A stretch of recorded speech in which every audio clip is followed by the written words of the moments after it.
विशेष सन्दर्भको साथमा Admission open for Silver Mountain School of Hotel Management, Lanchor, Kathmandu. नेपालकै सबैभन्दा ठुलो फलामे छड उत्पादक कम्पनी अम्बे स्टिल्स जे बन्छ दिगो बन्छ।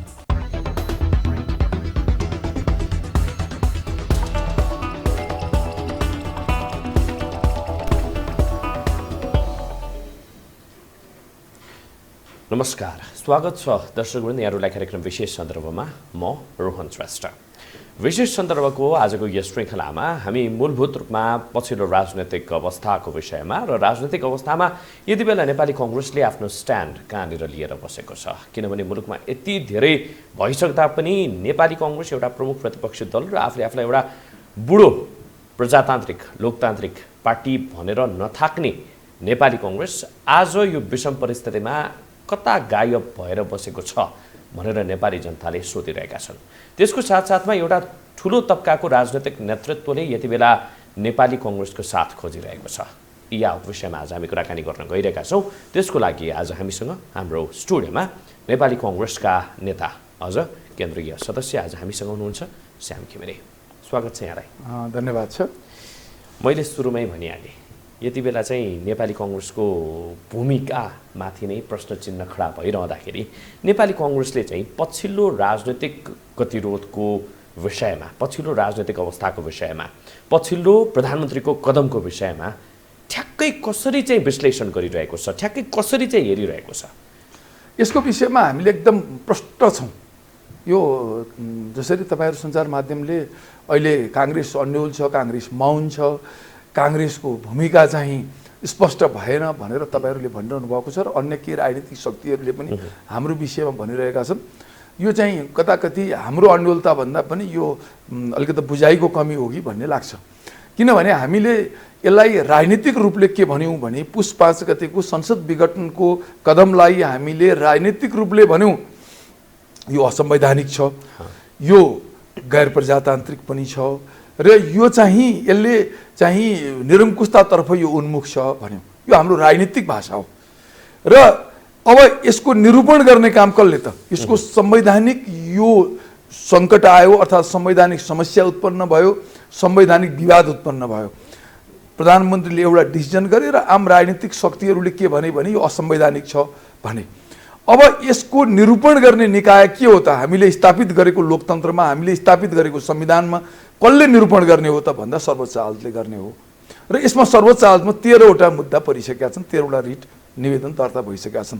हामीले नै व्यवस्था गरेको संविधानको सर्वोच्चता र त्यसको अन्तिम व्याख्याता सर्वोच्च अदालत हो भनेर हामीले नै संविधानमा व्याख्या गरे अनुसार त्यसको फैसलालाई पुरौँ र त्यसको फैसला जे आउँछ त्यसलाई सम्मान गरौँ र स्वागत गरौँ भन्ने काङ्ग्रेसको दोस्रो कुरा। तेस्रो कुरा, काङ्ग्रेस लोकतान्त्रिक पार्टी हो, लोकतन्त्रवादी पार्टी हो र यसले जनताद्वारा निर्वाचित प्रतिनिधि, तिनीद्वारा निर्मित कानुन र कानुनद्वारा सञ्चालित राज्य सत्ता विधिको शासनमा विश्वास गर्छ। जनताबाट निर्वाचित प्रतिनिधिहरूबाट बनेको कार्यपालिकाबाट शासन सत्ता सञ्चालन गर्ने पद्धतिमाथि विश्वास गर्छ। त्यस हिसाबले हामीले जनताका प्रतिनिधिहरू भनेको अर्थ संसद र त्यो संसदले निर्वाचित गरेको कार्यपालिकाले मात्रै मुलुकमा शासन गर्ने अधिकार छ भन्ने कुरामा काङ्ग्रेस विश्वास गर्छ। त्यस हिसाबले हामी संसदविहीन अवस्थामा सरकार सञ्चालनको अर्थात् सत्ता सञ्चालनको परिकल्पना गर्दैनौँ।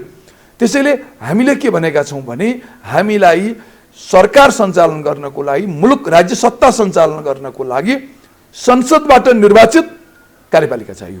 त्यो चाहे संसद पुनर्स्थापना भएर होस्, चाहे त्यो नयाँ निर्वाचनको माध्यमबाट होस्। कस्तो यो चाहिँ अलिकति ढुलमुले रणनीति नेपाली कङ्ग्रेसले लियो कि भन्ने पनि आम बुझाए कि केही समय अगाडि तपाईँहरूकै नेपाली कङ्ग्रेसकै युवा नेता गगन थापाले पनि होइन आफ्नो सम्बोधनको क्रममा चाहिँ शहीद दिवसको सम्बोधनको क्रममा चाहिँ दुवै हातमा लड्डु लिएर बस्ने लड्डु नेताहरूको कारणले गर्दाखेरि आज कङ्ग्रेसको चाहिँ ठ्याक्कै कङ्क्रिट डिसिजन अगाडि आएको छैन भन्ने किसिमको चाहिँ अभिव्यक्ति थियो। तपाईँले पनि अहिले के भन्नुभयो भन्दाखेरि निर्वाचन हो भने हामी निर्वाचनमा जान पनि तयार, अर्को भनेको संसद पुनर्स्थापनाको लागि पनि रेडी भनेपछि ठ्याक्कै त्यहाँनिर कहाँबाट चाहिँ त्यो कङ्ग्रेसको चाहिँ काङ्ग्रेसमा धेरै नेताहरू हुनुहुन्छ र सबैलाई आफ्नो विचारहरू अभिव्यक्तिको स्वतन्त्रता डेमोक्रेसीमा हुन्छ नि, सबैलाई छ। उहाँले के अभिव्यक्ति दिनुभयो त्यो आफ्नो विचार हो। तर कांग्रेसको आधिकारिक धारणा पनि यही हो र यहाँ कहाँ ढुलमुले नीति छ। तपाईले अब हरेक चिज तपाईँ सडकबाटै फैसला चाहनु भएको भने सर्वोच्च अदालतको आवश्यकता औचित्य नै समाप्त भयो। जुन दिन सर्वोच्च अदालतको औचित्य समाप्त भयो भन्ने हामीले घोषणा गर्ने हो भने त लोकतन्त्र तिर्न सकिएन र? कार्यपालिका न्यायपालिका व्यवस्थापिका संवैधानिक अङ्गहरू लोकतन्त्रका अङ्गहरू होइनन् र? एउटा राजनीति मात्रै जीवित रहेर लोकतन्त्र जीवित रहन्छ? तपाईँ चाहिँ सर्वोच्च अदालत प्रति तपाईँको विश्वासै छैन, तपाईँ चाहिँ न्यायपालिकासँगलाई तपाईँ सम्मानै गर्न सक्नुहुन्न, न्यायपालिकाको फैसला कुर्न पनि तयार हुनुहुन्न, तपाईँ कहाँ लोकतन्त्रमा विश्वास गर्नुहुन्छ? यसको अर्थ अस्ति बाबुराम भट्टराईले केही समयको लागि चाहिँ नेपाली कांग्रेसको भूमिका नेपाली जनताले ठ्याक्कै रूपमा सुन्नुस् न, अस्ति बाबुराम भट्टराईले भनेको सुने मैले, अब सर्वोच्च अदालतको फैसला कुर्ने होइन, अब अगाडि बढ्ने हो, यस्ता सर्वोच्च अदालत कुरिँदैन भन्नु हो। भत्काइदिउँ सर्वोच्च अदालत, अनि तपाईँको चाहिँ के छ भने लोकतन्त्र जीवित रहन्छ। सर्वोच्च अदालत भत्काएर त्यसको न्यायिक मर्यादालाई भत्काएर तपाईको लोकतन्त्र जीवित रहन्छ। राजनीतिले मात्र लोकतन्त्र जीवित राख्ने हो? भत्काउने कुरा त भएन, न्यायिक मर्यादा भत्किन्छ भनेर त्यसरी चाहिँ भन्नु पनि सम्भवतः गलत हुन आउँछ। तर के भनेदेखि खबरदारी पनि त होला नि त। होइन, खबरदारी गर्ने नाउँमा तपाईँले अहिले आन्दोलनको आँधीबेरी उठान गर्नुभयो भनेदेखि त सर्वोच्च अदालतको फैसलाको तपाईँले किन रिट हाल्न जानुभएको? किन मुद्दा दिनु हो? 13 मुद्दा किन परे? किन तपाईँ सर्वोच्च अदालतको ढोका कुर्दै हुनुहुन्छ? सम्मानित अदालतले हामीलाई उचित न्याय दिन्छ भन्ने कुरामा हामी विश्वस्त छौँ भनेर प्रचण्ड माधव नेपालहरूले भन्दै गरेको म सुन्छु। भनेपछि एकातिर सर्वोच्च अदालतले चाहिँ के छ भने सत्य निरूपण गर्ला, चाहिँ के छ भने सत्य न्यायिक निरूपण गर्छ भन्ने कुरामा हामीलाई विश्वास छ भन्ने पनि अदालतको ढोका पनि कुर्ने, अनि अर्कोतर्फ चाहिँ अदालतलाई चाहिँ के छ भने मान्दिनँ अहिले नै गएर सर्वोच्च अदालत भत्काइदिउँ भन्ने हिसाबले चाहिँ आन्दोलनका आँधीबेरी तुफान पनि खडा गर्ने। यस्तो पनि कहाँ डेमोक्रेसी हुन्छ, लोकतन्त्र हुन्छ? यो कस्तो लोकतन्त्रको कुरा गर्दैछौँ हामी? राजनीति मात्रै बचेर, पार्टी मात्रै बचेर लोकतन्त्र बच्छ कि लोकतन्त्रका सबै अङ्गहरू जीवित रहनु पर्यो? त्यसको नाममा चाहिँ नेपाली कांग्रेसले आफ्नो स्वार्थपूर्ति गर्न खोजिरहेको होइन। एउटा कुरा छ हेर्नुहोस्, लोकतान्त्रिक विधि यत्रो सबै राजनीतिक दलले यति बेला नेपाली कांग्रेसको साथै खोजिरहेको छ। प्रचण्डकै कुरा गर्ने हो भनेदेखि त हिजो मात्रै पनि हाम्रै जेवराम भण्डारीसँगको चाहिँ कुराकानीमा चाहिँ के भनिदिनु भयो त भन्दाखेरि खास खुलासै गरिदिनु भयो होइन। अब शेरबहादुर देवाललाई त हामी खुला अफर दिनको लागि चाहिँ तयार छौँ भनेर चाहिँ भनिदिनु भयो प्रधानमन्त्रीको लागि। भनेपछि यति धेरै नेपाली जनताले पनि नेपाली कांग्रेसको कन्सर्न यति बेला खोजिरहेको छ, राजनीतिक दलहरूले पनि नेपाली कांग्रेसको कन्सर्न खोजिरहेको छ। तर नेपाली कांग्रेस भनेदेखि मौनता साधेर बसिरहेको छ। किन? संसद स्थापना भयो, पुनर्स्थापना भयो भने पनि नेपाली कांग्रेसको हातमा लड्डु, पुनर्स्थापना भएन निर्वाचनमा गयो भने पनि नेपाली कांग्रेसको हातमा लड्डु, त्यो देखेर पो एउटा यस्तो छ कि रोहनजी, कुरा के छ भने शेरबहादुरजी 4 चोटि प्रधानमन्त्री भइसक्नु भएको मान्छे, अब 5औं चोटि हुनमा त्यत्रो लालायित हुनुपर्ने मैले के कारण पनि देखाएको छैन। अब प्रचण्डजीले अब यो लालच देखाउनु भयो अथवा उहाँले अफर गर्नुभयो, उहाँलाई धन्यवाद छ। म यसलाई उहाँको कुरालाई खण्डित पनि गर्न चाहन्छु। लालच देखाउनु भयो अथवा चाहिँ उहाँले अफर दिनुभयो, एकदम हृदयपूर्ण ढङ्गले नै गर्नुभयो होला, उहाँलाई धन्यवाद छ। तर कुरा के छ भने अब न्यायालयलाई नै अस्वीकार गर्ने हो, न्यायिक निरूपण नभइकन अदालतमा विचाराधीन रहेको मुद्दामा आफ्ना धारणाहरू अभिव्यक्त गर्ने कुरा यो हो। ठिक छ, यस्तो हुनुपर्छ भनेर भन्नेसम्म कुरा ठिक छ, यस्तो भयो भने राम्रो हो, यो ठिकको मार्ग हो, हामीलाई त्यस्तो लाग्छ भनेर भन्न पाइन्छ। तर अदालतको फैसलालाई नै उल्टाइदिने गरी, फैसलै गर्न नदिने गरी आँधी तुफान अहिले नै आन्दोलनको आँधी तुफान सिर्जना गरिदिउँ भनेर भन्ने कुराले लोकतन्त्र जोगाउँछ? यो कुन लोकतन्त्र हो? हामी कुन लोकतन्त्रको अभ्यास गर्दैछौँ? अब त्यस कारणले गर्दाखेरि यो बाटो नअपनाउँदा काङ्ग्रेस ढुलमुले हुन्छ भनेर भन्नु तपाईँहरूले कम्ती नभनिदिनुहोस्। यस्तो बेलामा नेपाली कांग्रेसले नेतृत्व लिँदैन। नेतृत्व लिने भने के? अब अहिले आन्दोलनको ज्वारबाट सिर्जना गरेर सर्वोच्च अदालत भत्काइदिने, अब सर्वोच्च अदालत फैसलै गर्न नदिने, त्यही गर्यो भने अनि नेतृत्व हुन्छ काङ्ग्रेसको? के गर्ने चाहिँ लु भन्नुहोस् न, मलाई बताउनुहोस्, के गर्नु पर्थ्यो काङ्ग्रेसले? अहिले त नेपाली कांग्रेसले आम बुझाइमा चाहिँ नेपाली कांग्रेस हुन त नेपाली कांग्रेसले विगतमा पनि के नै गरेर भन्ने कुरा हो। यत्रो 3 वर्षको चाहिँ टेन्योर बित्यो, प्रमुख प्रतिपक्षको भूमिका चाहिँ जुन रूपमा नेपाली कांग्रेसले देखाउनु पर्ने हो त्यो त देखाउन सकेन। मुलुकमा ठुल्ठुला गतिविधिहरू भए, ठुल्ठुला घटनाहरू भए, त्यसमा त कांग्रेसले मौनता साध्यो। यतिसम्मको कदम भइसक्दाखेरि यसमा पनि नेपाली कांग्रेसले चाहिँ मौनता साधेर बसेको छ। मात्रै भइरहेको के छ त बाहिरबाट भन्दाखेरि चाहिँ प्रधानमन्त्री र शेरबहादुर देवाको भित्र निजी स्वार्थ टक्राएको अवस्था रहेको छ, उहाँहरू भित्रभित्रै मिलिसक्नु भएको अवस्था छ। त्यही कारणले गर्दा ऊ मजाले चाहिँ हातमा हात बाँधेर बसिरहेको छ भन्ने बुझाइ छ। सुन्नु रोहनजी, तपाईँलाई म एकचोटि सिक्किम मलाई खुबै गइरहनु पर्थ्यो, मेरो बच्चाहरू पढ्थे, म खुबै गइरहन्थेँ। जाँदाखेरि तपाईँलाई चाहिँ बङ्गाल भएर जानुपर्ने, सिलिगुडी हुँदै जानुपर्ने, अनि यहाँबाट फोन गरेर सोधेर बङ्गाल खुल्ला छ कि छैन, सिलिगुडी खुल्ला छ कि छैन भनेर सोधेर जानु पर्थ्यो। सरकारमा पनि कम्युनिस्ट, प्रान्तीय सरकारमा बङ्गालमा, विरोधी अपोजिसनमा पनि कम्युनिस्ट, सधैँ बङ्गाल बन्द, सधैँ सिलिगुडी बन्द, सिक्किममा कहिले पनि बन्द नहुने, तर बङ्गाल सधैँ बन्द भनेपछि त्यही स्थिति हामीले चाहेको नेपाली जनताले। सब दिन बन्द। आज हेर्नुहोस् त ल, सरकारमा कम्युनिस्ट, सडकमा कम्युनिस्ट, अर्को जङ्गलमा बसेर मान्छे मार्न सुरु गरेको छ, त्यहाँ पनि कम्युनिस्ट। त्यही नेपाल कम्युनिस्ट पार्टीकै नाउँमा सबै वितण्डा हुँदैछ यो मुलुकमा। हामी सबैले चाहेको, नेपाली जनताले चाहेको त्यही नेपाल कम्युनिस्ट पार्टी नै हो त, बन्द गरौँ, ठिकै छ। होइन भने नेपाली कङ्ग्रेसले एउटा पद्धतिमाथि केमा विश्वास गर्छ भने निश्चित एउटा आवधिक निर्वाचनबाट जितेको शक्तिले उसले त्यो निश्चित अवधिभरि काम गर्न पाउनुपर्छ भन्ने पद्धतिमाथि विश्वास गर्छ। यो पद्धति हो नि त। अब 5 वर्षको लागि उसले निर्वाचित भएर आयो, उसलाई कामै गर्न नदिने, हरहमेसा उसलाई चाहिँ के छन् अवरोधै सिर्जना गरिराख्ने, वितण्डै मुलुकमा सिर्जना गरिराख्ने, अवरोधै सिर्जना गर्ने, सधैँ बन्द हडतालै गरिराख्ने, यही चाहना हो नेपाली जनताको। म त लाग्दैन कि यस्तो चाहना हुन्छ नेपाली जनताको। यो त सृजित कुरा हो। भन्नाले तपाईँको बुझाइ पनि, नेपाली कङ्ग्रेसको बुझाइ पनि प्रधानमन्त्रीलाई काम गर्न दिएन भन्ने? होइन होइन, त्यो मैले भनिनँ, दिनुपर्छ।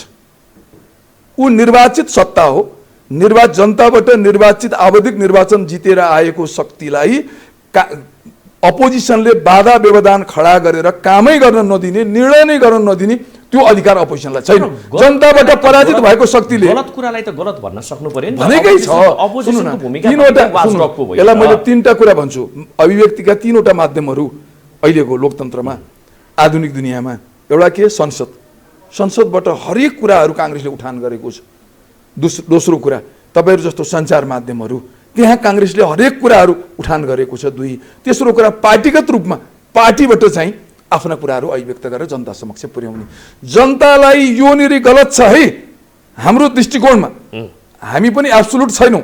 हामीले भनेको कुरा ठिक हो, कम्युनिस्ट पार्टीले अथवा सरकारले भनेको कुरा गलत हो भन्ने कुरा त केही पनि छैन नि त। कुरा त हामीले के बुझ्यौँ भने यो कुरा सरकारको निर्णय ठिक छैन, यो गलत हो भन्ने हामीलाई लाग्यो र हामीले त्यो कुरा अभिव्यक्त गऱ्यौँ, जनतालाई सुसूचित गऱ्यौँ।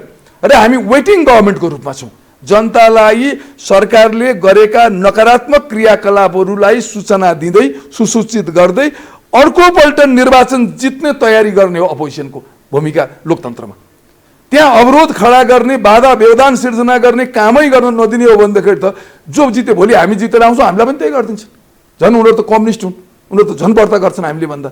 त्यस कारणले गर्दाखेरि आवधिक निर्वाचन जितेर आउने शक्तिलाई काम गर्न दिने अभ्यासमा मुलुकलाई लैजानु पर्यो। भन्नाले निर्वाचनमा होमियो नेपाली कङ्ग्रेस भनेर पनि बुझौँ। निर्वाचनमा जाऊ भनेर सर्वोच्च अदालतले भन्यो भने कङ्ग्रेसले जानुपर्छ, जान्छ। नगएर तपाईँ चाहिँ अब के आन्दोलनको नि यो कदमलाई, संसद विघटनको प्रधानमन्त्रीको यो कदमलाई नेपाली कङ्ग्रेसले पनि तटस्थतापूर्वक यो कदम चाहिँ असंवैधानिकै छ है भनेर चाहिँ भनिरहेको छ। हाम्रो दृष्टिकोण हो। एउटा कुरा रोहनजी, नो, एउटा कुरा तपाईँहरूले बुझ्नु पर्यो। तपाईँहरू मिडियाकर्मी, सञ्चारकर्मीहरूले बुझिदिनु पर्यो सबभन्दा, किनभने तपाईँहरूले नै सबभन्दा बढी जनमत सिर्जना गर्नुहुन्छ। के त कुनै पनि संवैधानिक विवाद, कानुनी विवादको विषयमा फैसला गर्ने कसले हो?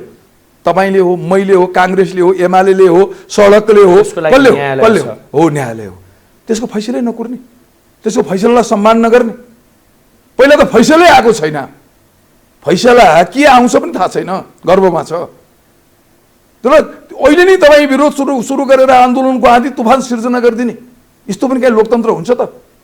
तर विविध कोणबाट यदि संविधानलाई नै व्याख्या गर्ने हो भनेदेखि त सरासर यो असंवैधानिक छ र त्यसमा चाहिँ सम्भवतः सर्वोच्च अदालतले पनि, सम्माननीय अदालतले पनि के भन्छ त भन्दाखेरि यो चाहिँ असंवैधानिक कदमै हो भन्ने किसिमको डिसिजन लिएर आउँछ भन्ने किसिमको एक थरीको बुझाइ पनि रहेको छ। भन्नु दिउँ न त, त्यो आउन दिउँ त, कुराउनु त केही छ। 15 दिन कुर्दा के बिग्रेल त? अरू वेटकै नगर्ने, कसरी होइन नगर्ने। आदि तुफान सिर्जना गऱ्यौँ हामीले, काङ्ग्रेस पनि आयो सडकमा, शेरबहादुर देउपा झन्डा बोकेर अगाडि कुदे र तपाईँलाई चाहिँ के छ भनेदेखि आदि तुफान सिर्जना गऱ्यौँ। अब अदालतलाई निर्णय नै गर्न नदिने अवस्थामा पुर्याइदिउँ, अझ घन लिएर गएर अदालतले भत्काइदिने पनि पुग्यौँ। काम छैन यो अदालतको भन्यौँ भने लोकतन्त्र जीवित रहन्छ या रहँदैन? तपाईँ मलाई यसको जवाफ दिनुहोस्। अब तपाईँसँगै मैले क्वेसन गर्छु, जीवित रहन्छ तब लोकतन्त्र धेरै हदसम्म रहँदैन। हो।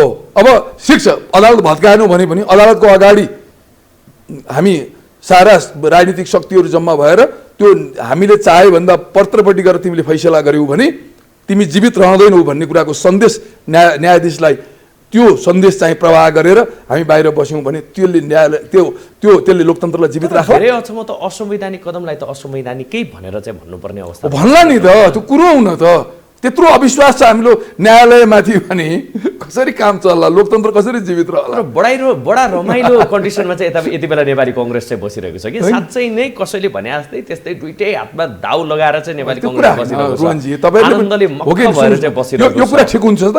लोकतन्त्रमा अदालतलाई फैसलै गर्न नदिने, अदालतलाई निर्णय नै गर्न नदिने, एकातिर अदालत मुद्दा पनि हाल्ने, अदालतले सही न्याय दिन्छ हामीलाई चाहिँ के छ भन्दाखेरि यो संवैधानिक उसको चाहिँ रक्षा गर्छ हामी त्यसमा विश्वस्त छौँ भनेर भाषण पनि ठोक्ने, अनि अर्कोतिर अदालतलाई फैसलै गर्न नदिने, अदालतलाई चाहिँ के छ भनेदेखि प्रभावित गर्ने हिसाबले हरेक काम आन्दोलनको आदि तुफान अहिले नै सिर्जना गरिदिउँ भन्ने, अनि यो कुन लोकतन्त्र भयो? यसलाई चाहिँ असंवैधानिक भनेर भनिरहने अनि त्यसैबाट चाहिँ त्यही विधिमा टेकेर आएको मध्यावधिले चाहिँ फेरि स्वीकार भनेर भन्दा पनि अलिकति असंवैधानिक यसले त झन् मुलुकलाई चाहिँ डेडलकमा पो लाने हो। एउटा नजिरको स्थापना गर्ने हो। प्रधानमन्त्रीले चाहिँ जुनसुकै बेला पनि संसद विघटन गर्न पाउँछ भन्ने किसिमको एउटा नजिरको। त्यसो हो भने कानुनको र अदालतको व्याख्या रोहनजीले मन लाग्छ रोहनजीले गर्ने, श्याम घिमिरेलाई मन लाग्छ श्याम घिमिरेले गर्ने, शेरबहादुर देउपालाई मन लाग्छ उनीले गर्ने, प्रचण्डलाई मन लाग्छ उनीले गर्ने, केपीलाई ओब्लीलाई मनपर्छ ओलीले गर्ने, यो तरिकाले चल्छ त मुलुक? यो अराजकता भएको भएन त? कुनै न कुनै हामीले नै बनाएको छौँ त्यो एउटा विधि त बनायौँ नि। हेर्ने हो भने त्यस्तै नै भइरहेको छ कि एउटा फ्रेगमेन्टेसन चाहिँ त्यहाँ देखिएको छ, एउटा कन्फ्रन्टेसन देखिएको छ, इभन न्यायाधीशहरूमा चाहिँ मत बाजिएको अवस्था रहेको छ। त्यही संविधानको टर्म्स क्लजहरूलाई लिएर चाहिँ संविधान बनाउनेहरूमा नै एउटा किसिमको चाहिँ मत बाजिरहेको अवस्था छ भन्दाखेरि कस्तो किसिमको चाहिँ लुप होल्स हामीले चाहिँ हाम्रो संविधानमा छोड्दैछौँ भन्ने कुरा पनि एउटा मेजर क्वेसन चाहिँ यति बेला लागिरहेको छ। अदालतमा संसारभरि लोकतन्त्र भएका मुलुकहरूमा अदालतमा न्यायाधीशहरूको बिचमा पनि कुनै मुद्दाहरूमा वैचारिक भिन्नताहरू हुन्छ, त्यहाँ बहुमत अल्पमतले फैसला गर्ने यो प्र्याक्टिस संसारभरि प्रचलित छ। हाम्रो नेपालमा पनि यो भएको छ र त्यसले गर्दाखेरि त्यो हुन्छ। त्यो परिस्थितिमा त पुग्न दिउँ, खोइ त्यहाँ पुगेको अहिलेसम्म त अदालतमा वकिलहरूको बहसै जारी छ, बहसै सकिएको छैन। तपाईँको बहस अदालतको न्यायाधीशहरूले तपाईँ चाँडो बहस सक्नुहोस्। एक हप्ता मैले आज पनि न्युजमा सुन्दै थिएँ, एक हप्ताभित्रमा बाँकी रहेका वकिलहरूलाई चाहिँ बहस सक्नलाई प्रधान न्यायाधीशले आग्रह गर्नुभएको छ। त्यो त हेरौँ, समय त कुर्दै नकुर्ने, अहिले नै घन बोकेर चाहिँ के छ भने अदालत भत्काइदियो भनेर कुद्ने, त्यो अवस्थामा कस्तो न्यायको सम्पादन होला? एकचोटि मलाई टिकादत्त निरौला सचिव हुनुहुन्थ्यो, बडो यो भर्खर 62-63को आन्दोलन सकिएर आएको थियो अनि कुनै विषयमा कुनै निर्णय हुँदै थियो, उहाँहरू मिटिङमा हुनुहुन्थ्यो। मैले सोधेँ उहाँलाई के हुँदैछ, के गर्दै हुनुहुन्छ? उहाँले के भन्नुभयो भने बडो मजाको कुरा भन्नु, श्यामजी हेर्नुहोस् बाहिर अदालतमा चाहिँ के अरे बाहिर सडकमा मलाई राम्रोसँग थाहा छ उनीहरूको पक्षमा निर्णय भएन भने म बाहिर निस्किएपछि म जिउँदो रहन सक्दिनँ, अनि म भित्र गएर बसेर गर्ने मिटिङबाट हुने निर्णय कस्तो होला तपाईँ आफै कल्पना गर्नुहोस् भन्नुभएको थियो। बडा मलाई खत लाग्यो। यस्तै डेमोक्रेसी चाहेको त अराजकता भइगयो नि। यो त यही हो हामीले चाहेको लोकतन्त्र। फैसला तपाईँको पक्षमा गराउनको लागि तपाईँ सम्पूर्ण प्रक्रियालाई निलम्बन गरिदिने, त्यस्तो गर्न पाइन्छ? त्यसलाई चाहिँ लोकतन्त्र भनेको सम्भवतः आफ्नो दाउ हेरेर बस्ने पनि नहोला नि त। अहिले दाउ कहाँ हेरेर बस्यौँ? हामीले अदालतको फैसला कुरौँ भन्यौँ, हामी कुरिराखेका छौँ। त्यही पनि हामीले हाम्रा कुराहरू जनतासँग अभिव्यक्त गर्नको लागि विरोध सभा भनेर हामी विभिन्न कार्यक्रमहरू गरिराखेका छौँ। आन्दोलन भनेका छैनौँ, हामीले विरोध सभा भन्यौँ। सम्भवतः आन्दोलन कसरी पनि भनेको छैन। होइन, आन्दोलन त उहाँहरूले भनिरहनु भएको छ नि, आदि तुफान सिर्जना गर्ने, अस्ति नै के अरे अनिश्चितकालीन चाहिँ के छ भने आम हडताल सुरु गर्ने भनेर नेपाली जनतासम्म पुग्न पनि अलिकति कमजोरी सृजना भयो कि नेपाली कङ्ग्रेसको तर्फबाट। ठिक छ, नभनौला, विरोध नभनौला, नेपाली जनताले आन्दोलन सुन्दा सुन्दा वाक्क पनि भइसकेको अवस्था रहेको छ। तर नेपाली जनतासम्म त पुग्नु पर्यो नि। तर किनभनेदेखि नेपाली जनतासम्म पुग्दै गर्दाखेरि नेपाली जनताले फेरि नेपाली कङ्ग्रेसलाई नपत्याएको अवस्था छ। वडामा कार्यक्रम गऱ्यौँ, वडा प्रत्येक वडामा 7000 कति वडामै गऱ्यौँ। त्यसपछि गएर तपाईँलाई चाहिँ प्रत्येक 700 कति 53 नगरपालिका गाउँपालिकाहरूमा गऱ्यौँ, स्थानीय तहमा गऱ्यौँ कार्यक्रम। त्यसपछि गएर 330 यो प्रदेश सभा स्तरीय कार्यक्रम गऱ्यौँ, त्यसपछि गएर 165 निर्वाचन क्षेत्र स्तरीय कार्यक्रम गऱ्यौँ। अब 3 गते जिल्ला स्तरीय कार्यक्रम हुँदैछ, विरोध सभा हुँदैछ। भातृ संस्थाहरूको विरोध सभा कार्यक्रम गऱ्यौँ। हामीले चाहिँ के छ भनेदेखि शुभेच्छुक संस्थाहरूको विरोध सभा कार्यक्रम गऱ्यौँ। कति गरिरहेका छौँ, जनतालाई सुसूचित गर्ने काम त गरिरहेका छौँ। यति मात्रै गर्ने हो होइन। अब तपाईँहरूको पनि चाहना काङ्ग्रेस पनि घनै बोकेर सर्वोच्च अदालत भत्काउन नेतृत्व गरेर अगाडि जाओस् भन्ने हो भने तब त लोकतन्त्र त रहेन। तब त लोकतन्त्रको कुरा गर्नु व्यर्थ हो। मात्रै जनताको चाहना के छ भनेदेखि स्वार्थ सिद्धिको लागि लोकतन्त्रको नाम दिएर चाहिँ भइरहेको गतिविधिमा चाहिँ महाभारतमा चाहिँ एउटा गान्धारी भन्ने पात्र छ नि, उसले जस्तै गरेर आँखामा पट्टी बाँधेर चाहिँ नबस्तियोस् भन्ने मात्रै अपेक्षा के? त्यो कुरै होइन। हामीले नि बनाएको संविधानले न्यायिक निरूपण गर्ने जिम्मेवारी सर्वोच्च अदालतलाई सुम्पिएको छ। संवैधानिक विवादको निरूपण गर्ने अन्तिम किनारा लगाउने अधिकार सर्वोच्च अदालतलाई सुम्पिएको छ। ऊ आफ्नो प्रक्रियामा कार्यरत छ। त्यो अवस्थामा बिचैमा उसलाई फैसलै गर्न नदिने, निर्णय नै गर्न नदिने अवस्था सिर्जना गर्दा मुलुकमा लोकतन्त्र जोगिन्छ, लोकतन्त्रको प्रस्फुटित हुन्छ भनेर भन्ने जुन हामी माहौल सिर्जना गर्दैछौँ देशमा आम रूपमा, यसले लोकतन्त्रलाई कहाँ पुर्याउला? म त अब त गजब लाग्न थालेछ।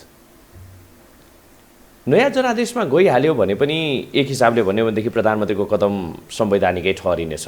त्यसले फेरि अर्को किसिमको एउटा विम अथवा अर्को किसिमको नजिर स्थापित गर्दैन। होइन, एउटा कुरा छ हेर्नुहोस्, तपाईँलाई एउटा कुरा म भन्छु।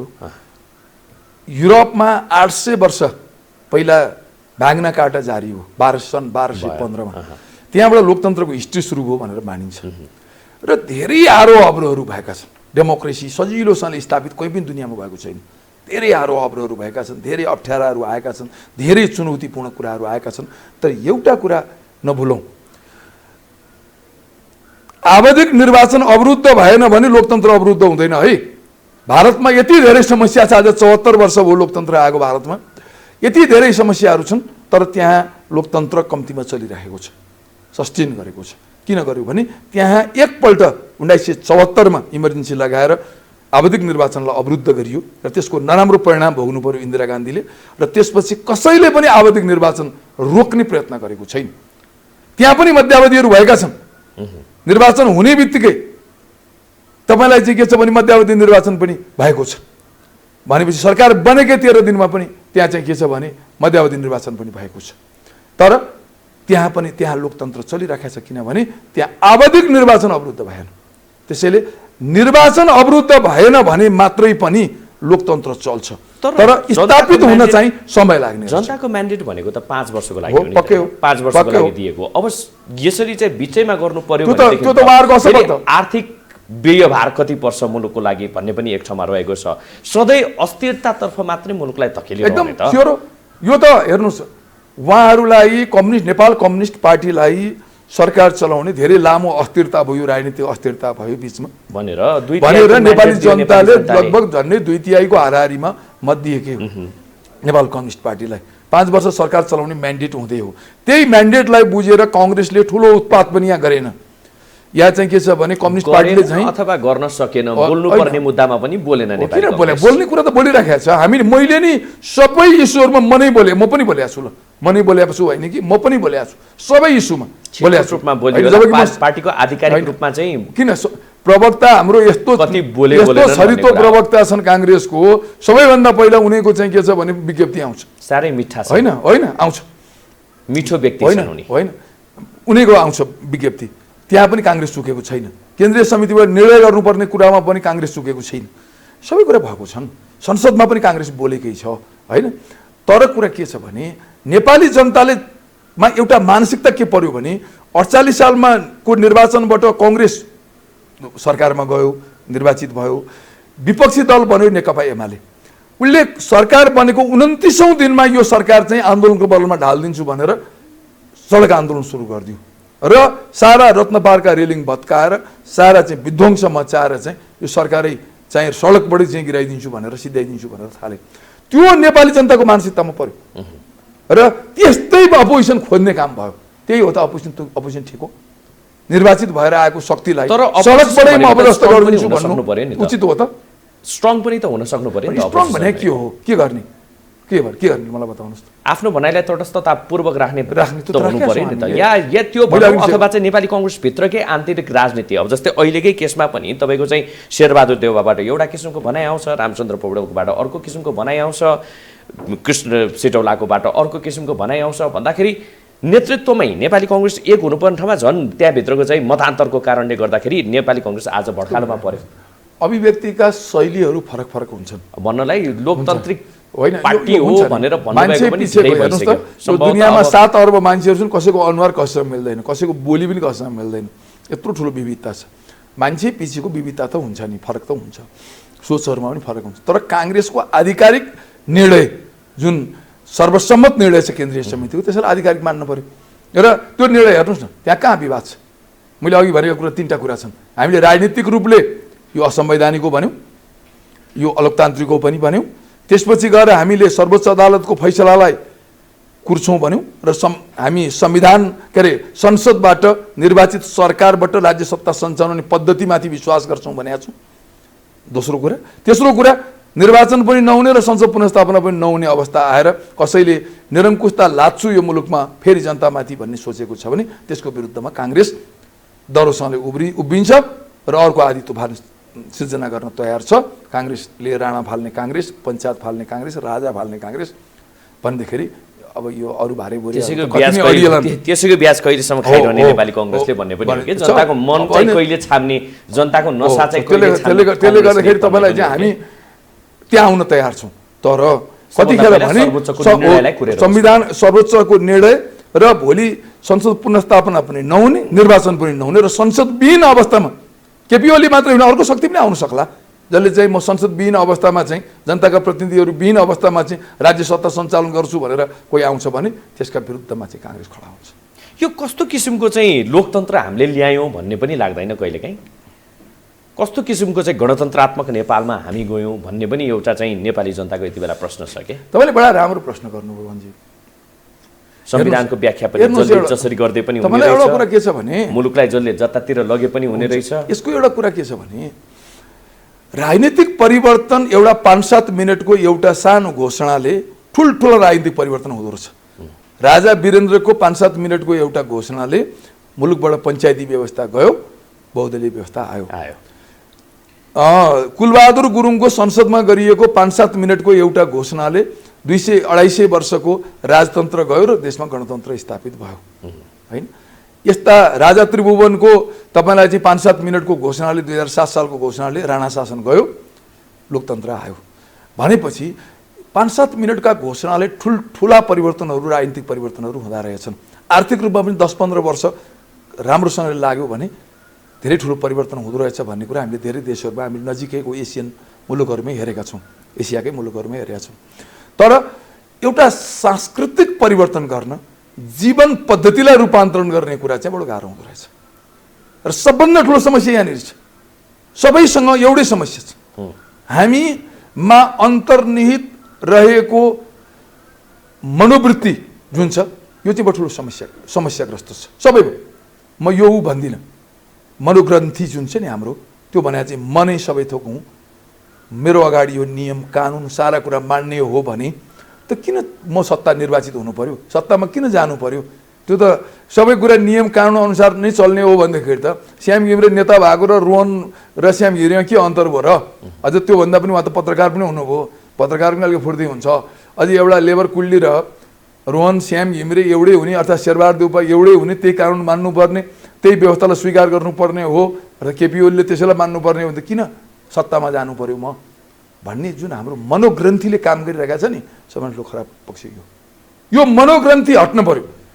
लोकतन्त्र भनेको सबैको लागि यो, कानुनको नजरमा सबै बराबर हुन्, सबै मान्छेहरू नेता हुन्, राजा हुन् या रङ्क हुन्, कानुनको नजरमा सबै बराबरी हुन् भन्ने त्यो विधि र पद्धतिमाथिको विश्वास आर्जन गर्न भने यो 2-4 पुस्ते लाग्ने रहेछ। यो अहिले तत्काल हुँदैन, आजको भोलि हुँदैन। यो मेरो पुस्तामा म पुस्ता भन्ने अथवा चाहिँ एउटा चाहिँ लामो समय नै हामीले लामो समय लाग्छ। भारतमा हेर्नु त 74 वर्ष भयो लोकतन्त्रको, आज भारतमा कति समस्या छ हेर्नुहोस्। त्यही कुरा तपाईँ एउटा युरोपमा गएर हेर्नुहोस् त, लोकतन्त्र भनेको त मेरा क्रियाकलापले अर्कालाई नोक्सान पुग्छ कि भन्ने कुरामा मेरो सचेतना हुनु पर्यो। मैले लोकतन्त्रको परिभाषा गरेको छु। लोकतन्त्रमा मेरा क्रियाकलापहरू ती हदसम्म जायज हुनुपर्छ जबसम्म मेरो क्रियाकलापले अर्कालाई क्षति पुग्दैन। मैले मेरा क्रियाकलापले अर्कालाई क्षति पुग्छ कि भन्ने कुरा मेरो सचेतना पनि आवश्यक छ। मैले आफैले सचेत हुनु पर्यो यो कुरामा। लोकतन्त्रको परिभाषाभित्र त्यो पनि अट्छ हो धक्का दिँदै तपाईँलाई मान्छेलाई हिँड्ने काम लोकतन्त्र होइन नि।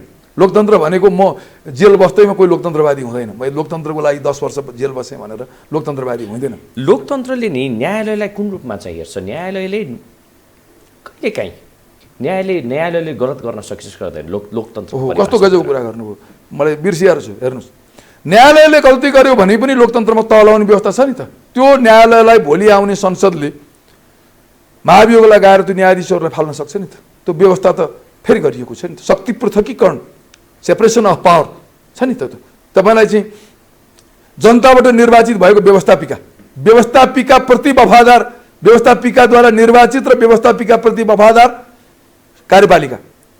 कार्यपालिकाद्वारा नि निश्चित भएको व्यवस्थापिका तर संविधान र कानुनप्रतिको वफादार, र त्यसलाई पनि अंकुश भनेको भोलि संसदप्रति पनि वफादार हुनुपर्छ, जनप्रतिनिधिप्रति वफादार हुनुपर्छ। होइन भने उसलाई पनि महाभियोग लगाएर निकाल्न सक्ने अधिकार संसदमा अन्तर्निहित छ हैन।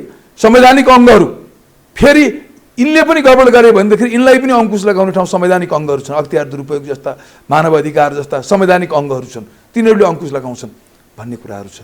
त्यो यो व्यवस्था हो नि त, शक्ति पृथकीकरणको व्यवस्था। अब यसलाई तपाईँले सुचारू हुन दिनु पर्यो नि त। ए हो, मलाई मानव अधिकारले धाक लाउने, मैले बनाएको त्यो मानव अधिकारको प्रमुखलाई अध्यक्ष साला मलाई सिकाउने, मैले बनाएको त्यो न्यायाधीश मलाई नि फुर्ती लगाउने, यो हाम्रो पद्धति हो नि त। आजको हाम्रो मनोग्रन्थि त यो हो नि, सोच यो हो नि। अनि यो रहँदैसम्म कहाँबाट डेमोक्रेसी हुन्छ? अब न्यायालयको त्यही परिभाषाभित्र चाहिँ हामीले यो विषयलाई पनि अटाउँ है। भनेपछि न्यायालयले या त संसद पुनर्स्थापना गर्नु पर्यो या त जनादेशको लागि चाहिँ ढोका खोलिदिनु पर्यो। सरसर्ती हेर्ने हो भनेदेखि संसद पुनर्स्थापना मात्रै एउटा विकल्पको रूपमा चाहिँ बुझिएको छ। किनभनेदेखि जनादेश भन्ने कुरा त जबकि त्यो जस्तो कन्डिसनबाट चाहिँ संसद विघटन भयो त्यो नै संविधान सम्मत छैन भन्ने किसिमको एउटा चाहिँ व्याख्या भइरहेको बेलामा त्यो कदमलाई चाहिँ गलत भनेर भन्यो भनेदेखि फेरि यतातिर के हुन्छ भन्ने पनि एउटा प्रश्न के होइन। हामी के हो भने नि हाम्रो विश्वासै छैन। हाम्रो न्यायपालिकाप्रति अघि नै मैले भनिसकेँ नि, हाम्रो लोकतन्त्रप्रतिकै विश्वास छैन, रुझान छैन। हामी त्यहाँ विश्वासै गर्न चाहँदैन। किनभने न्यायपालिकामा विचाराधीन रहेको मुद्दामा न्यायपालिकाले नै यसको अन्तिम निरूपण गर्नुपर्छ भन्ने कुरामा हाम्रो खोइ विश्वास छ। आम मान्छे खोइ काङ्ग्रेस बोलेको अहिले भत्काइहाल्नु पर्यो, सर्वोच्च अदालत तानेर त्यो चोलङ्ग्र शमशेरलाई झिकिहाल्नु पर्यो, त्यो फटा हो, त्यसले गलत निर्णय गर्छ। अब के गर्छ कसो गर्छ बाबा, उता वकिलहरूको बहस सुन्दैछन् न्यायाधीशहरू। अहिले नै तानेर चाहिँ सडकमा ल्याएर चाहिँ तिनलाई 2-4 मुक्का लगाइहालौँ भने जस्तो कुरा चाहिँ यो यसले लोकतन्त्रलाई बलियो बनाउला त? खबरदारीको एउटा पाटो रह्यो। खबरदारी भनेको के हो? खबरदारी भनेको अब गएर के सर्वोच्च अदालतको ढोकामा गएर तपाईँलाई चाहिँ के छ भने धर्ना बस्ने, नेपालका सम्पूर्ण राजनीतिक दलहरू गएर। पछिल्लो समय फेरि पनि अलिकति प्रचण्डको भनाइमा आउँ। प्रचण्डले जसरी चाहिँ प्रधानमन्त्रीको लागि शेरबहादुर देउवाको लागि चाहिँ ढोका ओपन गर्नुभएको छ नि, त्यसमा अब्जेक्सन चाहिँ ठ्याक्कै कहाँनिर चाहिँ छ भनिदिनुहोस्। होइन, कुनै अब्जेक्सन छैन। अब उहाँलाई के स्वार्थ देख्यो नेपाली कङ्ग्रेसले भन्ने कुरा होइन। स्वार्थको कुरा पनि छोडिदिउँ, हामीले प्रधानमन्त्री हुने नहुने कुरा पनि गौण होला, त्यो कुरा पनि त्यतातिर पनि जान आवश्यक छैन। मूलभूत कुरा भनेको अब प्रधानमन्त्री हुने, लु शेरबहादुर देउपालाई उहाँले आग्रह गर्नुभयो तपाईँ प्रधानमन्त्री बन्नुहोस् भनेर, भनेपछि शेरबहादुर देउपा पनि प्रधानमन्त्री खान तयार हुनुभयो। अब गर्ने काङ्ग्रेसले के? अब मैले अघि नै भने जस्तै अब उहाँहरू सबैसँग मिलेर सर्वोच्च अदालत भत्काउन जाने, अदालतको न्यायाधीशहरूलाई थुतेर ल्याएर सडकमा पछार्ने, के गर्ने? गर्ने चाहिँ के त? त्यसले लोकतन्त्रलाई बलियो बनाउँछ त? काङ्ग्रेस त्यसैको लागि हो, प्रधानमन्त्री खानको लागि त्यही कुरा गर्ने काङ्ग्रेसले। त्यसैले त्यही अब लोकतन्त्रको पक्षमा रहन्छ त्यो कुरा भन्ने कुरा हो। हामी जनमत भने त मलाई भन्नु केही छैन। होइन भने त्यसले लोकतन्त्रलाई बलियो बनाउँदैन। आजको दिनमा लोकतन्त्रलाई बलियो बनाउने कुरा भनेको हामीले अदालतको निर्णयको प्रतीक्षा गर्नु नै लोकतन्त्रलाई बलियो बनाउने बाटो हो। तपाईँ एउटा कुरा के बुझ्नुहोस् भने लोकतन्त्रमा राजनीतिक संस्था मात्रै बलियो भएर लोकतन्त्र बलियो हुँदैन। त्यहाँ चाहिँ न्यायपालिका बलियो हुनु पर्यो, संसद बलियो हुनु पर्यो, तपाईँलाई चाहिँ के छ भन्दाखेरि संवैधानिक अङ्गहरू बलियो हुनु पर्यो, त्यसले मात्रै पुग्दैन। तपाईँको सञ्चार माध्यम बलियो हुनु पर्यो, नागरिक संस्थाहरू बलियो हुनु पर्यो, तपाईँलाई चाहिँ नागरिकका जनसंस्थाहरू भन्छु मैले बलियो हुनु पर्यो, अनि लोकतन्त्र बलियो हुन्छ। जहाँ जहाँ लोकतन्त्र बलियो भएका छन् तपाईँको त्यहाँ सबै संस्थाहरू बलिया छ, मजबुत छन्। तपाईँलाई कसैले लोकतन्त्रसँग कम्प्रोमाइज गर्दैन। तपाईँलाई युरोपमा हेर्नुहोस् त, अमेरिकामा हेर्नुहोस् त, एउटाले बदमासी गर्यो, राष्ट्रपतिले बदमासी गर्यो भने पनि तपाईँलाई त्यहाँ अर्को खडा रहन्छ, अर्को खडा रहन्छ। त्यसले त्यहाँ लोकतन्त्र बलियो। यहाँ त सबै कुरालाई राजनीतिले नै थिचोमिचो गर्नुपर्छ, राजनीतिले नै डोमिनेट गर्नुपर्छ, घाँटी थिचेर मारिदिनुपर्छ। अब न्यायालय मार्नुपर्छ भन्ने न हो अहिलेको त। अहिलेको जुन जनमत छ, काङ्ग्रेस बोलेन, काङ्ग्रेसले केही गरेन, काङ्ग्रेस पनि यो सडकमा आउनु पर्थ्यो भन्ने त न्यायालयको अस्तित्वलाई इन्कार गरिदिनु पर्थ्यो राजनीतिक दलहरूले भन्ने मात्रै। ए बाबा पहिला फैसला त गर्न दिनुहोस्। तपाईँसँग इम्पिचमेन्ट मोसनको के अरे महाभियोगको यदि सर्वोच्च अदालतले गलत फैसला गर्यो भने पनि तपाईँले सडकमा जुलुस निकालेर यसको प्रतिवाद गर्ने होइन। संसदमा जानुस्, अर्को निर्वाचन त हुन्छ नि, संसदमा जानुस्, निर्वाचित संसदले यी न्यायाधीशहरूलाई महाभियोग लगाएर निकाल्दिनुहोस्। यो निर्वाचनको भुमरीमा कहिलेसम्म जाने भन्ने कुरा के जानुपर्छ। लोकतन्त्रमा हुन्छ यस्ता कुराहरू, कहाँ भएको छैन। आजित भइसकेन, लोकतन्त्रले गर्न सकेन, उसले पनि गर्न सकेन, नेपाली कङ्ग्रेस तपाईँले सबैलाई हेर्यो तर गर्न चाहिँ कसैले पनि नसक्ने, अनि भन्नको लागि चुनावमाथि चुनाव, चुनावमाथि चुनाव, निर्वाचनमाथि निर्वाचन भनेर निर्वाचन मैले अघि नै भनिसकेँ, निर्वाचन लोकतान्त्रिक विद्युत। तपाईँले निर्वाचनका पनि निर्वाचनबाटै लोकतन्त्र खारिने हो। एक दिन निर्वाचनमा भोट हाल्ने हो जनताले। जनताले धेरै ठुलो कष्ट पनि जनतालाई हुनेवाला छैन। बिस्तारै जनताले हिँड्न छोड्ला सडकमा, जुलुस लाउनु छोडिदिनु न। अहिले दिनैपछि आइछन् त, यत्रो कोरोनाको महामारी छ, के छ प्रचण्डले बोलाउँदाखेरि पनि हजारौँ मान्छेहरू निस्केका छन् सडकमा, केपी ओलीले बोलाउँदाखेरि पनि लाखौँ हजारौँ मान्छेहरू आएकै छन्, काङ्ग्रेसको सभामा पनि आएकै छन् त मान्छे त। भनेपछि एक दिन तपाईँले भोट हाल्न जाँदाखेरि तपाईँको चाहिँ के छ, लोकतन्त्र समाप्त हुन्छ, जनताले आम दुःख पाउँछन्। यो एक दिनको मात्रै कुरा हो र श्याम सर, एक दिन भोट खसाल्ने मात्रै कुरा त होइन नि, जनताको चाहिँ जिन्दगीसँग जोडिएको कुरा छ, होइन र? कसरी चुनाव हुँदाखेरि चुनावमा लोकतन्त्र, चुनाव रिपिटेडली चुनाव हुँदा कस्तो सजिलो सरल जवाफ आयो कि हजुरबाट नि, गएर के गर्ने हो र नेपाली जनताले, गएर एउटा भोट खसाल्ने त हो नि। मैले अझै क्लियर भएन कुरा। त्यसो भए कुरा के छ भने निर्वाचन पटक पटक हुने निर्वाचनले लोकतन्त्र कमजोर हुँदैन। अस्ट्रेलियामा 3 वर्ष हुन्छ संसदको आयु, अमेरिकामा 4 वर्ष छ। हेर्नुहोस् है त, अस्ट्रेलियामा 3 वर्ष हो, तपाईँलाई चाहिँ अमेरिकामा 4 वर्ष हो भने यहाँ 3 वर्ष भइसकेको छ। त्यसले गर्दाखेरि निर्वाचन हुने प्रणालीले निर्वाचन अवरुद्ध भएन भने आवधिक निर्वाचन, छिटो आवधिक निर्वाचन भएर मुलुक कङ्गाल पनि हुँदैन र मुलुक लोकतन्त्र पनि कमजोर हुँदैन। मैले त्यहाँ भन्न खोजेको लागि चाहिँ हो नि त। तपाईँले 3 वर्षको रेफरेन्स दिनुभयो, 4 वर्षको रेफरेन्स दिनुभयो, नेपालमा 5 वर्षको रेफरेन्स थियो भनेको त पुरा टेन्युरको पो कुरा भयो त, आधा उधी त होइन नि। हाम्रो त आधा उधी लोकतन्त्र। मैले यहाँनिर चाहिँ कङ्ग्रेसको कस्तो किसिमको चाहिँ स्मेल आउँछ भने नि, होइन, एकदम स्वार्थी स्मेल के। ठिक छ, यसलाई अब हामी जाने भनेको यो निर्वाचन हुन दे, त्यसपछि चाहिँ हामी जाने भनेको त कसरी भन्दा नेपाली नेकपाले यो यो यो यो गल्ती गर्यो, हाम्रो लागि त फाइदै फाइदा होइन। तपाईँलाई मैले के भन्न खोजेको भने निर्वाचन अवरुद्ध हुँदा चाहिँ लोकतन्त्रमाथि समस्या उत्पन्न हुन्छ। निर्वाचनको निरन्तरताले लोकतन्त्रलाई समस्यामा पार्दैन। मैले यति मात्रै भन्न खोजेको।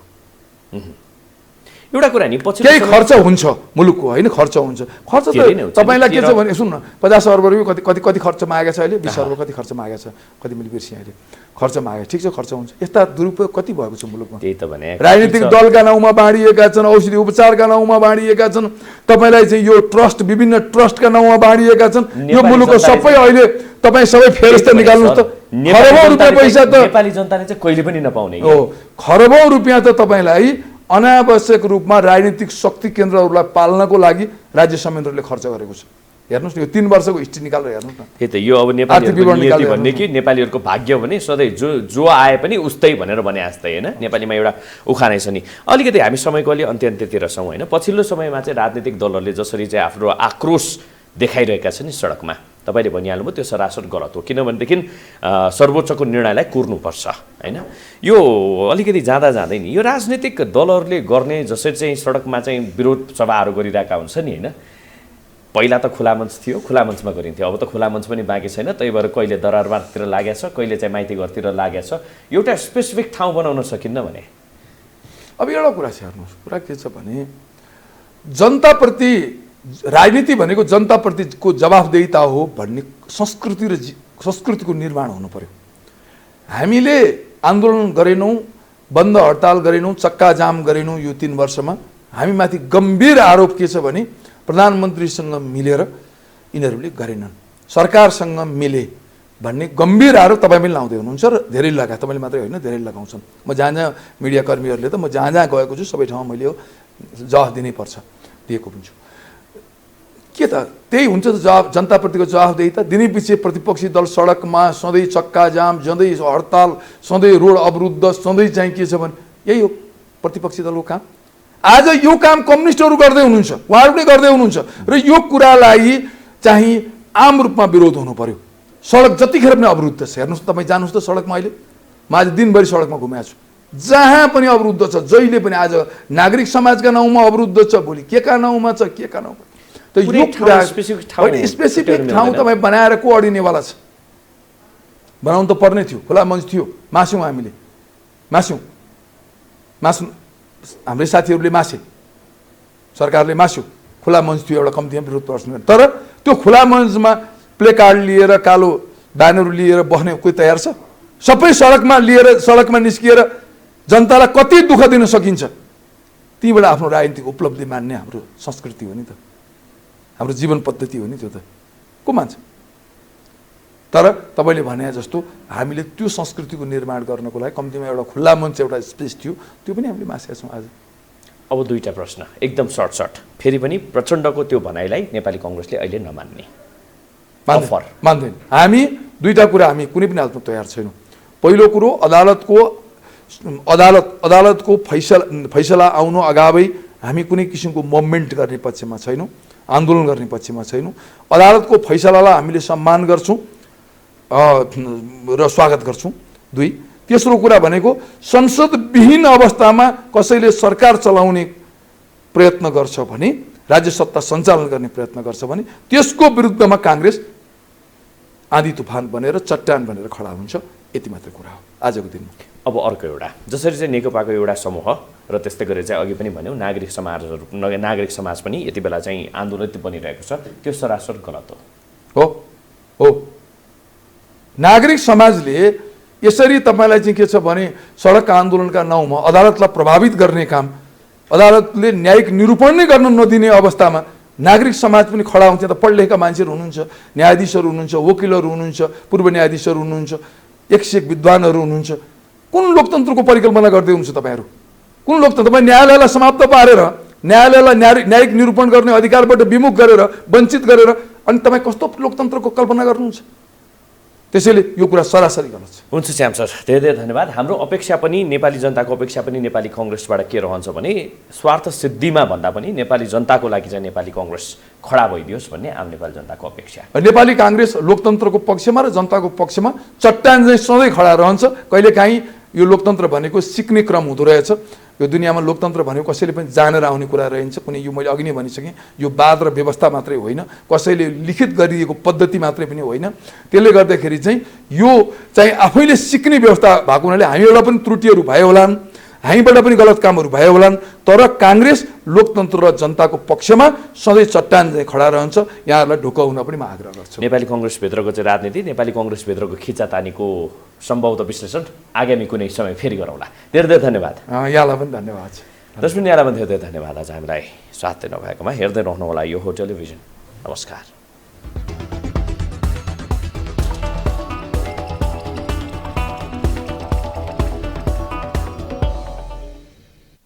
विशेष सन्दर्भको साथमा Admission open for Silver Mountain School of Hotel Management, Lanchor, Kathmandu. नेपालकै सबैभन्दा ठुलो फलामे छड उत्पादक कम्पनी अम्बे स्टिल्स, जे बन्छ दिगो बन्छ।